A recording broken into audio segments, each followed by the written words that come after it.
그래서 어떤 분들은 뭐 기후위기에 우리가 대응할 수 있는 시기가 7년밖에 안 남았다든가 이런 얘기를 하는데 사실은 우리 기상학자들이 볼 땐 이미 우리는 기후위기에 되돌릴 수 없는 그런 상황이 이미 뛰어들었다. 예, 그래 그런 증거를 대라고 한다면 얼마든지 될 수 있을 정도의 그 정도입니다. 예, 그게 전 세계적으로 그렇고 외에서 발생하고 있는 놀라운 기상현상이 우리나라에도 거의 똑같이 발생을 하고 있습니다. 교수님, 올해 또 이게 폭염 전망을 하셔가지고 또 이제 쪽집게다 이런 얘기를 들으셨는데 예. 지금 또 올겨울 영하 18도의 역대급 한파가 올 거다 예측을 또 하셨다 그래요. 예.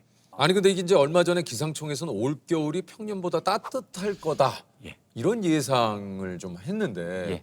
이게 좀 교수님과는 좀 의견이 조금 좀 차이가 있는 거 아닙니까? 예, 그 정보를 잘 읽어야 되는데요. 예, 네. 제가 사실 문어도 아니고 점쟁이도 아니고 사실 저는 데이터를 딱 놓지 않으면 이 전망을 할 수 없는 그런 사람인데 올 겨울이 예, 많이 추울 것이라는 그런 패턴들이 이미 많이 나오고 있었기 때문에 그걸 제가 얘기를 한 것이고요. 근데 이 평균이라고 하는 것은 온도가 높았다가 떨어졌다 이렇게 하면 두 개를 뒤에서 나누면 평균이 되는 것이고 그보다 조금 더 따뜻하면 이렇게 올라갈 수 있는 거죠. 근데 그것이 예, 실제적으로 그러면 한파가 안 온다는 얘기냐? 그건 아니고요. 올 겨울 온도는 변동폭이 많이 클 것이다. 그래서 지금 우리가 겪고 있듯이 온도가 쭉 올라갔다가 또 푹 떨어졌다가 이렇게 될 가능성이 있고요. 그렇게 되면 우리가 온도가 계속해서 추우면 적응이 되죠. 옷도 입게 되고 우리 몸이 적응이 되는데 우리가 온도계를 보고 아 이건 평균이니까 춥다 하면 안 되겠네 이렇게 말할 수가 없잖아요. 우리 추우면 춥다고 얘기하는 거고 더우면 네, 더우면 네, 덥다고 네. 얘기해야 되니까 네. 그렇게 보면 그렇게 따뜻한 더위다 따뜻함이 계속 이어지는 이런 겨울은 아닐 것이다. 아닐 것이다. 예. 교수님도 사실 말에 책임을 지셔야 되니까 예. 이야기가 굉장히 좀 어쩔 수 근데 이게- 없어요. 예. 어쩔 수 없어요. 맞아요. 아 왜냐면 교수님이 네. 아까 얘기했죠. 교수님 무슨 뭐 쪽집게 도사님도 아니, 아니고 아니에요. 그건 알 수가 없어. 근데 전 세계 진짜 많은 분들이 노력하시지만 그 정확하게 예측한다는 거 사실은 그럼요. 그러니까 인간의 제가 영역을 벗어난 제가 거잖아요. 얘기하는 건 보면요 올 겨울이 추울 것이라는 것은 우리나라 기상청의 계절 전망에도 나왔고요. 물론 저는 9월달에 얘기했고 기상청에는 10월달에 얘기하고 한 달에 격차는 나지만 어쨌든 그거는 이제 누구나 다 전망을 했던 아, 그런 이야기거든요. 그런데 사실은 이 얘기를 하려면은 좀 부담은 많이 됩니다. 그렇겠죠. 왜냐하면 이거는 5천만 국민들이 어. 시간이 지나면 누구나 다 할 수 있는 거짓말을 할 수가 없는 그런 현상이 네네네. 있죠. 그래서 저도 이 꼭다물에 가만히 있으면 비난을 받지 않는데 그 얘기를 했다가 맞지 않으면 큰 문제가 될 수가 그렇겠죠. 있고 그렇죠, 그렇죠. 또 이런 얘기를 하면 대비를 하시니까. 해야 되고 그렇죠. 그리고 그게 큰 비용이 들어가는데 그게 어긋나면 그렇죠. 부담이 클 수가 있지요. 네네네. 근데 제가 잘 맞췄다 해가지고 뭐 누가 저에게 큰 칭찬을 하는 것도 아니고 돈을 교수님 욕만 입장에서는 그러니까 욕만 사실상- 먹어 교수님. 아. 예. 못 맞추면 욕만 먹지. 또 맞췄다고 칭찬도 안 해. 그 유일한 혜택이라는 게 유퀴즈에 나오는 아. 정도. 예. 하루에 어떤 기상의 변화는 우리 사모님이 더 잘 맞추신다고 그러는데요. 그런 예측은 더 좀 촉이 좀 네. 있으신 것 같으세요? 근데 남편이 좀 이렇게 그 데이터에 기반해서만 얘기를 하고 그게 아닐 때는 뭔가 좀 이렇게 불안해 하더라고요. 네. 근데 누가 봐도 하늘이 컴컴하고 눅눅하고 그래서 비가 오는데 남편은 이렇게 이런 기상도는 아직 안 떴다. 그래, 저는 이제 그 말 맞아요. 안 듣고 그냥 우산 들고 나가거든요. 그러면 한 1분 걸으면 비가 옵니다. 아, 네. 그러니까 누가 봐도 비가 올 것 같은데 그런 데이터는 오늘 없다. 예. 제가 대학원 다닐 때 과외를 많이 했었는데 소위 말하는 쪽집게 과외였던 것 같습니다. 한 25개 정도 이렇게 찍어주면 그중에 한 23개 정도는 거의 뭐 그대로 나왔던 것 같습니다. 제가 한강 작가의 소년이 온다라는 책을 읽었는데 아내에게 얘기를 하기를 한강 작가는 분명히 노벨 문학상을 받을 것이다 라고 얘기를 했었습니다. 그건 저도 맞췄거든요. 제가 국문과 출신이라서 그래서 아마 저한테 좀 힌트를 얻어서 맞췄다고 얘기하는 게 아닌가 저는 그렇게 생각하고 있습니다. 예측을 한번 해보라 이렇게 얘기를 한다면 12월 셋째, 넷째 주 정도가 되면 영하 5도 이하로 떨어지는 겨울다운 겨울이 오겠습니다만 그때 좀 찬 공기가 내려오고 화이트 크리스마스가 될 가능성도 있다 이렇게 전망을 해보고 싶습니다. 아니 어쨌든 세계 각계 전문가들이 이제 올해 인류 최대 위험 요소로 기후 변화 이런 얘기를 좀 했다고 하는데 10년간 기후 변화로 인한 경제적 손실이 2,700조. 2,700조. 뭐예요? 와, 지구촌 곳곳에서 일어나는 예. 일이에요. 이런 기상 변화와 기후 변화가 뭔가 인간이 예측할 수 없는 극단의 어떤 상황. 갑자기 덥거나 갑자기 춥거나 비가 갑자기 폭우가 내리거나 우리나라도 요즘 사실 이제 그 장마철에 갑자기 막 폭우가 내리잖아요. 그 가장 큰 저에게 우리나라 기후위기 오는 것 중에 무엇이 가장 겁이 납니까? 그리고 무엇이 가장 먼저 닥칠까? 이런 얘기를 한다면 아까 태풍 얘기도 하셨는데 네. 그 슈퍼 태풍 이야기를 그러니까요. 하거든요. 슈퍼 태풍이라고 하는 것은 비가 하루에 1,300mm 이상. 1,300mm. 예. 얼마 전에 몇 년 전에 이제 강남에 폭우로 물이 예, 들어오게 된 예. 게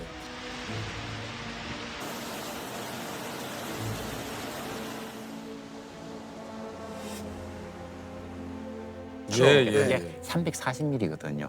거의 그거야 4배네요. 4배 정도의 비가 오는 게 슈퍼 태풍입니다. 이걸 기후학자들에게 우리나라에도 슈퍼 태풍이 올까요? 그러면 2030년 전에는 오지 않을까 이런 얘기를 했거든요. 근데 사실은 그게 아니고 2019년에 일본이 거의 북해도부터 해서 오키나와까지 태풍 구름으로 다 덮은 하기비스라는 태풍이 있었는데 진료가 한반도라고 예보를 이미 냈었습니다. 그 태풍이 우리가 올라왔더라면 우리가 어떻게 돼 있을까 생각해 보면 지금 우리가 이 촬영을 못 하고 있을 수도 있겠죠. 우리나라 그 어떤 도시도 1,300mm 비를 내렸을 때 건질 수 있는 도시가 없고 그리고 우리 도시에 가보면 고층 빌딩이 굉장히 많이 있죠. 거기는 태풍이 오지 않아도 빌딩과 빌딩 사이에는 빌딩풍이라는 강한 그쵸, 바람이 그쵸. 불죠. 그래서 강한 저기압신하고 할 때는 그 바람 때문에 유리창이 깨지고 이런 사건이 이미 지금도 발생하고 있거든요. 근데 그게 만약에 시속 250km짜리 바람이 불면 어떻게 될까? 유리창 다 깨지는 거고 그 안에 사는 사람들은 그 안에 버틸지도 못할 겁니다. 이상하지 않는 그런 시기에 우리가 놓여져 있습니다. 그러니까 우리나라 도시들은 다 그렇게 만들어 놓았거든요, 지금. 그러니까 우리나라가 얼마나 대비가 안 돼 있는가 이걸 생각하면 너무나 끔찍한 것이고요. 이게 한마디로 이런 일이 이제 점점 잦아지고 있고 다행히도 운이 좋게도 다른 곳으로 빠져나갔지만 예. 이게 올 수 있다는 것에 대한 우리도 어느 정도 대비는 좀 해놔야 된다. 그래서 제가 이게 굉장히 심각한 게 올 수 있기 때문에 여기 대비 안 하면 우리 사회가 큰일 납니다 하는 그런 사명감 때문에 그러신 것 같아요. 비난을 받을 수도 있지만 그걸 조금 지났다가 그렇지 않으면 그러니까 교수님이 지금 얘기하시는 게 내가 맞췄냐 못 맞췄냐가 그렇죠. 중요한 게 아니다. 예. 그러니까 이런 변화하는 지금 기후 위기, 그러니까 교수님은 왜냐면 그것만 보시기 때문에 이게 막 두려운 거예요. 그렇죠. 저 같은 과학자들이 네. 말을 함부로 안 하는 그 직업병이라는 게 있는데 이런 얘기를 합니다. LA에 지진이 발생할 확률이 한 10%가 되더라. 내가 시뮬레이션을 해보니까 그랬을 때 큰 지진이 날 수 있으니까 대피해야 됩니다라고 얘기를 했어요. 그러면 사람들이 차를 몰고 막 도망을 가겠죠. 그러다가 교통사고가 나고 해서 사람이 한 100명쯤 죽었다. 근데 지진은 안 났다. 그래서 이 과학자가 떠안는 부담감. 그다음 한 10%밖에 안 되니까 아이고 뭐 참지. 괜찮겠지. 입을 닫았는데 실제로 터져가지고 10,000명이 죽었다. 그렇게 예상이 될 때 이 과학자는 어떤 말을 해야 되느냐는 이제 고민을 하게 되는데 이게 진짜 연구하시는 박사님들의 이 참 또 고충이 지금 이 얘기를 들으니까 확 느껴지네요. 2018년에 7월 초에 엄청난 폭염이 온다는 얘기를 자신 있게 한 사람은 제가 알기로는 없었던 것으로 생각이 됩니다. 전국에 폭염이 계속되면서 온열 질환자 수가 1,000명을 넘어섰고 사망자도 10명이나 발생했습니다. 지금부터 다가오는 폭염은 사람을 죽이는 살인적 폭염이기 때문에 여름은 더워야 하는 얘기는 이제부터는 더 이상 해서는 안 됩니다라는 얘기를 명확하게 얘기를 했습니다. 그것이 계기가 되어서 국회에서 폭염도 자연재해의 한 항목으로 들어가는 데 제가 일조를 했다고 생각하고 있고 저도 그런 얘기를 하고 나면 이것이 혹시 맞지 않으면 어떨까 해서 노심초사하기도 하고 항상 긴장을 하기도 하고 그런 생활을 보냅니다. 그럼에도 불구하고 우리가 그것을 대비를 했을 때는 피해를 훨씬 줄일 수가 있기 때문에 여기에 대비를 시켜야 된다는 그런 좀 학자로서의 어떤 사명감이랄까 그것이 있기 때문에 앞으로도 내 전망이 잘 맞을까 혹은 틀릴까 여기에 연연하지 않고 계속 얘기를 할 생각입니다. 사실 그 옛 어른들이 이제 그런 얘기를 많이 하셨었거든요. 이게 뭐 다른 건 몰라도 절기는 속일 수 없다. 야, 그래도 연이은 이 폭염 때문에 정말 뭐 다들 이렇게 힘들어하고 계십니다. 이게 이제 서울이 9일, 제주가 17일간 열대야. 예, 그리고 이제 강릉에서는 초열대야. 요즘 그 요런 그 초가 붙는 그 좀 많이 생겼어요. 많이 봤던 것 같아요. 예. 그죠, 어릴 그죠. 때보다. 예. 아마 앞으로 더 자주 더 많이 보게 되겠죠. 아. 그래서 아까 모두에 말씀하신 것처럼 과학자들이 뭐라고 하냐면 99%에서 100%의 확률을 가지고 이야기하는데 우리 인생에서 올해가 그래도 가장 시원한 해가 아닐까 이렇게 아마 회상하게 될 수도 있다는 거죠. 교수님 이거 어떡합니까? 올해 제일 덥다고 지금 난리 네. 뭐 이제 세상이 이렇게 시끄러운데 이게 제일 시원한 여름이었다로 기억되면은 이거 앞으로의 여름은 어떻게 된다는 얘기예요? 얼마 전에 세계 기상기구에서 이제 작년 지구 전체 기후 상태에 대한 보고서를 발표했는데요. 네. 이미 전 지구 평균 온도가 산업화 이전 온도, 우리가 산업화 이전 온도라 그랬을 때는 1850년에서 그렇죠. 1900년 사이 평균 온도를 이야기하는데 이미 1.15도가 올랐어요. 근데 1.15도 별로 그렇게 네, 크게 네. 안 그게, 느껴지잖아요. 체감적으로는 생각보다는 많이 안 올랐네 이럴 예. 수 있는데. 근데 왜냐면 이게 우리 몸에 예를 들면 1도의 온도 변화가 있었다, 체온에. 어떨 것 같으세요? 미열이 생겨도 굉장히 우리가 그렇죠. 몸에 예, 열이 있다. 그러니까 그럴 때 우리 몸 상태가 다르죠, 정상일 때와. 그러니까 지금도 마찬가지예요.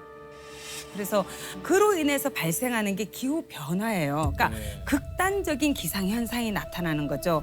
비가 오더라도 너무 많이 오고 그러니까 한꺼번에 그냥 예, 폭우가 쏟아지고. 쏟아지고 네. 그리고 더워도 너무 덥고 또 그렇다고 해서 춥지 않으냐? 그렇지 않아요. 추워도 너무 추운 한풀을 또 우리가 경험하게 되죠. 그리고 그거에 따라서 지표면의 평균 온도가 올라가니까 건조해지잖아요. 막 증발을 맞아요. 많이 하니까. 얼마나 메말랐는지 거북이 등껍질처럼 이렇게 쩍쩍 갈라져 있습니다. 그러면 어떻게 되느냐? 불이 발생을 해도 더 빠르게 번지는 거죠. 확산 면적도 넓어지고. 지금 얘기를 들어보니까 캐나다에서 5월에 그 생긴 그 불이 아직도 지금 다 진압이 안 네. 됐다고. 당국이 진화에 총력을 기울이고 있지만 불길은 쉽사리 잡히지 않고 있습니다. 하와이 마우이 섬에 현지 시간 9일 대형 산불이 덮쳤습니다. 허리케인이 키운 산불이 급속도로 번졌습니다. 전국 각지에서 산불이 발생한 가운데 야간에도 진화 작업이 계속되고 있습니다. 근데 이게 또 악순환을 만들어냅니다. 왜냐하면 불에 타버리게 되면은 그 나무에 있던 탄소가 다시 이산화탄소가 돼서 배출이 되고요. 또 그만큼 나무가 많이 사라지니까 대기 중에 CO2를 흡수하는 그런 저장고 역할을 하는 나무가 그만큼 줄어든다는 거죠. 그러니까 기후 변화로 인해서 산불이 더 심각해지지만 그 산불로 인해서 기후 변화가 더 또 심각해지는 상호가 악순환 관계로 맞물리게 되는 거죠. 교수님께서 지금 얘기를 해주셨지만 사실 지구 온난화에 대한 얘기는 제가 뭐 초등학교 때부터 들었던 얘기거든요. 맞아요. 예. 요새는 사실 지구 온난화라는 표현이 부족하다고 이야기해요.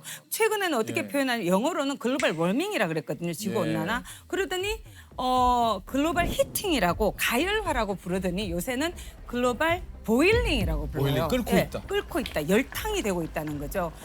유엔 사무총장 구테우스라는 분이 뭐라고 네. 말씀하셨냐면 지구 온난화의 시대는 이제 끝나고 끝났다. 지구 열탕화의 시대로 접어들었다고. 온난화의 정도가 아니고 끌어오르는 거죠. 저도 이거 얼마 전에 뉴스를 또 봤어요. 요즘 그 수컷 거북이가 안 태어난다. 이게 왜냐면 전 처음 알았어요.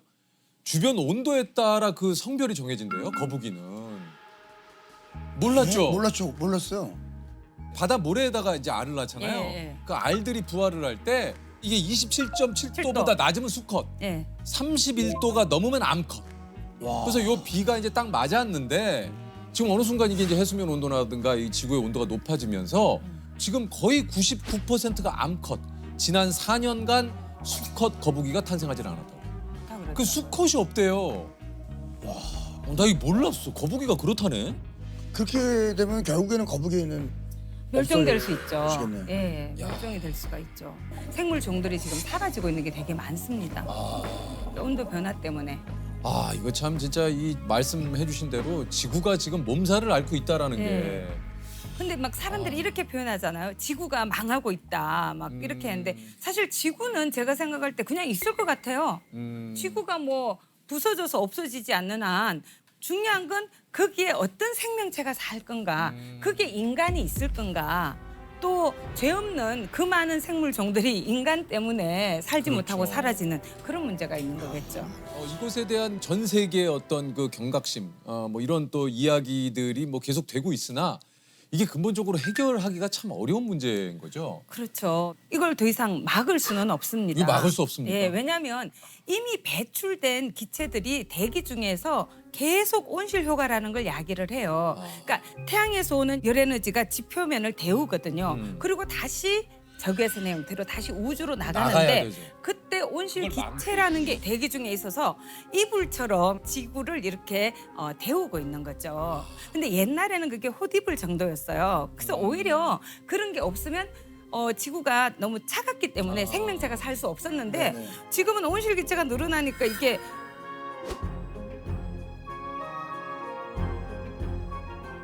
헛이불에서 자립이불이 됐다가 솜이불이 돼가는 거죠. 너무 두꺼워져. 너무 두꺼워지는 거죠. 그렇게 되는데 문제는 뭐냐면 이 온실 기체가 대기 안에 계속 남아 있어요. 머물러 있군요. 네, 머물러 있어요. 이산화탄소 같은 경우는 50년에서 200년을 머물러 있고요. 심지어 그중에 15%는 1000년을 머무른다고 해요. 그러니까 우리가 이미 배출한 게 계속해서 야기하기 때문에 기후변화는 더 이상 막을 수는 없고요. 근데 우리가 지금이라도 덜 배출하면 더디게 갈 수 있는 거죠. 아, 이거 참 큰일 났네. 이거 어떻게 하나 이거.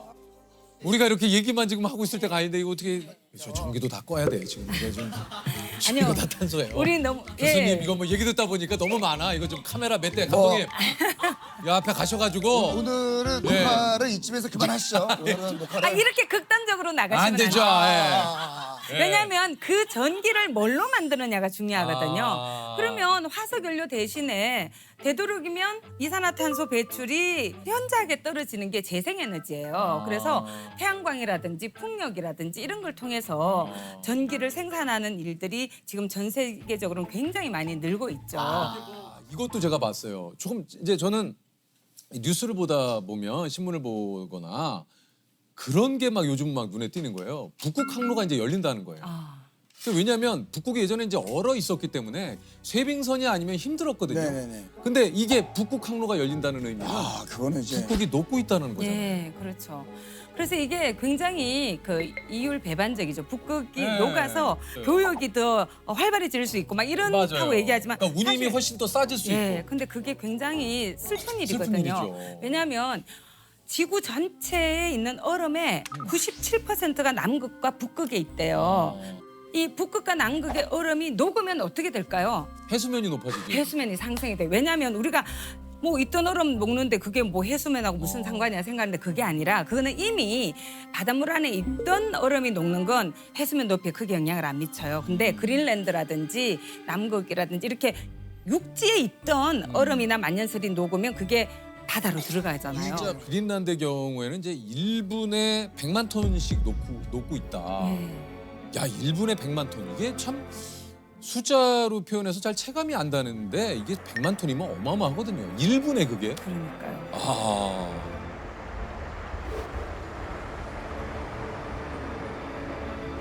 그러니까 육지가 잠기잖아요. 예. 특히 제가 아는 과학자분이 계산을 했는데 북극의 얼음이 다 녹으면 7m가 상승할 수 있대요. 와, 7m. 특히 우리나라는 삼면이 바다잖아요. 어떻게 되겠어요? 삼면이 바다. 그러니까 이게 해안가에 인천도 있고 부산도 있고 군산도 있고 뭐 속초 여러 도시들이 있잖아요. 네네. 그러니까 그런 도시들도 해수면 상승에 따른 침수로부터 안전하지 않은 거죠. 유실된 모래 면적은 약 2만 제곱미터. 2년 전과 비교해 해변의 모래가 얼마나 사라졌는지 한눈에 확인할 수 있습니다.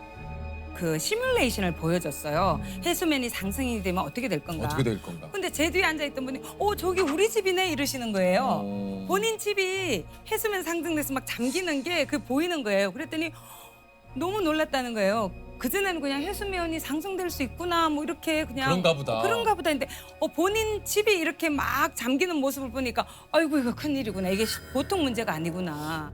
이야, 어우.